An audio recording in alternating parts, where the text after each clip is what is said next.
TMC सांसद Mahua Moitra cash for query के मामले में संसद से निष्कासित हो गई है, यानी अब वह सांसद नहीं रही। एथिक्स कमेटी ने अपनी रिपोर्ट में सिफारिश की कि महुआ को निष्कासित किया जाना चाहिए और एक डेडलाइन में भारत सरकार को इस पूरे मामले की जांच करनी चाहिए। लेकिन अब आगे इस मामले में क्या क्या हो सकता है, महुआ मोइत्रा के पास क्या विकल्प है, यही इस वीडियो में आपको बताने की कोशिश करेंगे। लेकिन उससे पहले आपको शॉर्ट में ही समझा देते हैं कि कैश फॉर क्वेरी का ये मामला क्या है।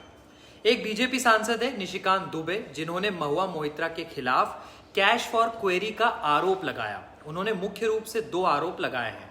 पहला, रियल एस्टेट डेवलपर दर्शन हीरानंदानी ने महुआ को रिश्वत के रूप में कैश और कई सारे गिफ्ट्स दिए हैं और कहा कि महुआ प्रधानमंत्री नरेंद्र मोदी और बिजनेसमैन गौतम अडानी पर निशाना साधते हुए संसद में सवाल पूछे।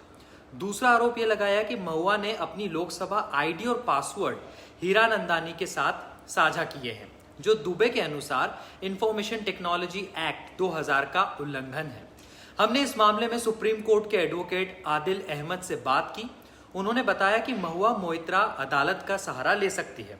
उन्होंने कहा कि मोइत्रा के मामले में भ्रष्टाचार के आरोप सिद्ध होने पर आपराधिक कानून लागू होगा। हालांकि सांसदों के लॉगिन क्रेडेंशियल्स के इस्तेमाल और शेयर करने को लेकर कोई स्पष्ट कानून नहीं है।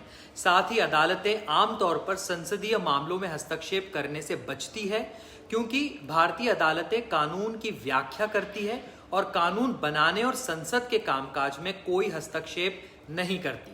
सुप्रीम कोर्ट के एडवोकेट संजय हेगड़े ने भी द क्विंट से कहा है कि मेरी जानकारी के अनुसार सांसद के लॉगिन क्रेडेंशियल्स साझा करने पर कोई विशेष नियम नहीं है।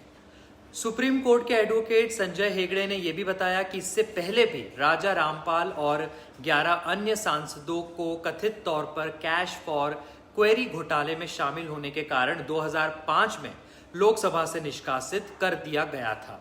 उन्होंने इस निष्कासन को कोर्ट में चुनौती भी दी थी, लेकिन 2007 के फैसले में सुप्रीम कोर्ट ने इसे बरकरार रखा, यानी निष्कासन जारी रहा।